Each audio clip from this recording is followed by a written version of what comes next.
Good morning mga kalap spells. Ngayong umaga ay gagawa ulit tayo ng isa pang ritual. Ito ay para naglulumuhod at nag-uumiyak at nagmamakaawa siyang babalik sa'yo. So ito ating mga kailangan, sibuyas. So puting sibuyas. Dapat ang sibuyas ay hiwaan natin sa magkabilang dulo. Babalatan. Tapos uukaan natin sa gitna. So ganyan na itsura niya. Kailangan din natin ng babasaging mangkok ng olive oil, perdible, pansulat sa kandila. So, kailangan natin ng kandilang puti, ballpen, picture, tapos ballpen na black, pansulat ng pangalan niya sa likod ng picture niya. So, bakit black ang gagamitin natin? Kasi black ang gagamitin natin para mabagabag siya at umiyak siya. Yan. Tapos, syempre, lighter or posporo pang sindi. So, yon, hihiwain nga natin tong sibuyas sa both ends. Tatanggalin ang balat, then tanggalin ang gitna para magkaroon ng butas. So, ilalagay natin yan sa mangkok. Yan. So, mag-concentrate at pakaisipin ang taong gusto mong nag-uumiyak na hihingi ng tawad sa'yo. So, kung may kasalanan siya, kung nang babae siya, gusto mong humingi siya ng tawad sa'yo, pwede mong gawin to. Kailangan malakas ang inyong pagnanais na gawin ang spell na to at buong buo ang inyong tiwala para malakas ang talab. So, pumikit. So, memorize nyo na itong sasabihin bago kayo pumikit. So, kailangan isulat nyo yung sasabihin, i-memorize nyo para pag ginawa nyo to ay dire-diretso kayo. Pumikit, sabihin ng 3 beses habang pinipitik ang iyong daliri. So, habang sinasabi natin, pinipitik yung daliri na ganun. Halimbawa, ang sasabihan natin ay Renz Cruz. Ito, sinulat ko na yung pangalan plus birthday niya. December 11, 1989. So, halimbawa yan si Renz Cruz. Pumitik sa kasabihin, ikaw, Renz Cruz, ikaw ay nag-uumiyak, naglulumuhod, nagmamakaawa, nahihingi ng tawad sa akin at makikipagbalikan. So, sabihin ng 3 times. Ikaw, Renz Cruz, ikaw ay nag-uumiyak, naglulumuhod, at nagmamakaawa, nahihingi ng tawad sa akin at makikipagbalikan sa akin. Pumitik, sabihin, ikaw, Renz Cruz, ikaw ay nag-uumiyak, naglulumuhod, at nagmamakaawa, nahihingi ng tawad sa akin at makikipagbalikan sa akin. Tapos, kunin ang kanyang picture. So, ito, kunin natin ang picture. Ilagay natin dyan sa ilalim. So,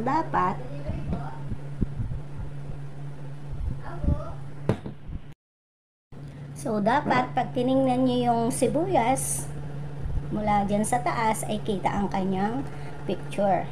Yan. Itapat ang kamay sa mangkok. Pikit ang mata mo. Itapat ang kamay sa mangkok. Ipikit ang inyong mata. Saka sabihin uli ng 3 beses ang kahilingan. So, sabihin natin, Renz Cruz, ikaw ay nag-uumiyak, naglulumuhod, at nagmamakaawa, nahihingi ng tawad sa akin at makikipagbalikan. Renz Cruz, ikaw ay nag-uumiyak, naglulumuhod, at nagmamakaawa, nang hihingi ng tawad sa akin at makikipagbalikan. Renz Cruz, ikaw ay nag-uumiyak, naglulumuhod, at nagmamakaawang hihingi ng tawad sa akin at makikipagbalikan.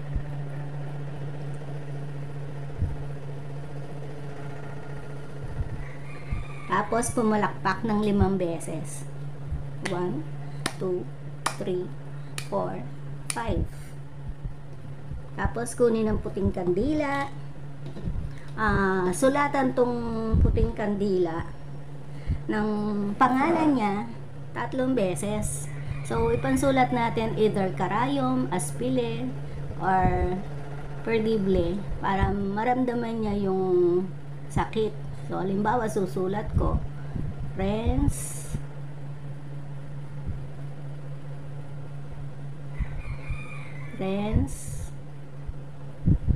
Cruz. Yan. So, isa pa. Renz.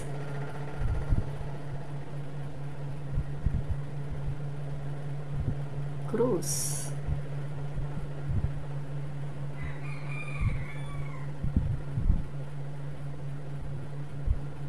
Yan, isa pa. So, tatlo.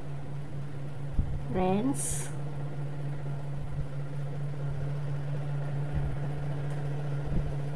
Cruz. Yan.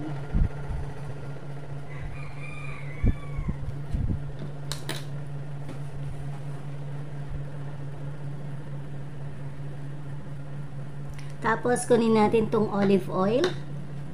So, buhusan natin ng olive oil yung butas ng sibuyas hanggang sa mapuno at mapailalim sa olive oil ang sibuyas. So, dapat overflowing siya. Yan. So, yan. Isang boteng olive oil pala. Yan. So, lubog na siya. Sisindihan naman natin yung kandila. So, sisindihan natin ng 15 minutes. Bayaan natin tumulo ng tumulo sa butas ng sibuyas. So, 15 minutes nating sisindihan. So, hanggang maubos na to.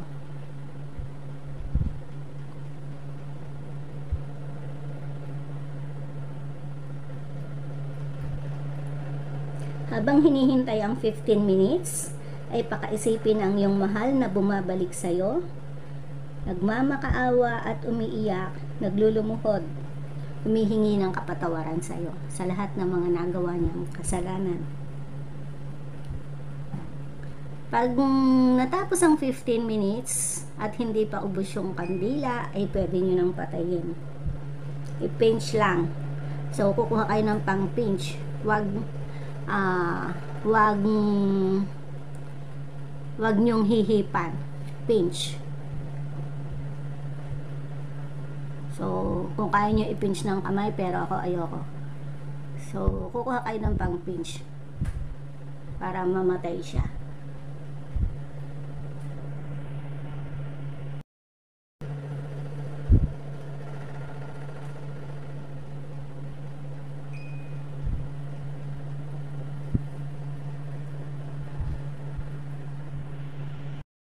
So, halimbawa, naka 15 minutes na siya. I-pinch nyo siya. Huwag hihipan. Pinch lang. So, ganyan, para mamatay siya. Yan. Tapos, dalhin ang ginawa. So, itong isang buong bowl na to, mas maganda kung mas malaki yung bowl nyo. Dalhin ang bowl sa lugar na sobrang tahimik, kapares ng sementeryo at ibaon.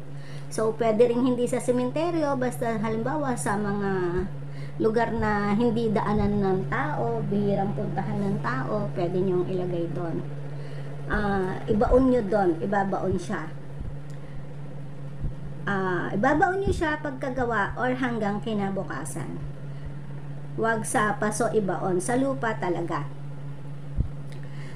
Sundin ang lahat ng procedure. May konsentrasyon at paniniwala upang tumalab sa inyo ang spell na to. Maraming salamat. Sana ay makatulong sa inyo ang spell na to. Hangad ko ang pagbabalikan ng inyong relasyon. Thanks for watching. Bye-bye. Ritual na to ay gagawin nyo pala pag waxing moon or habang papalaki ang buwan. After ng new moon, so lumalaki ang buwan after ng new moon, doon nyo siya gagawin. Thanks for watching again. Bye-bye.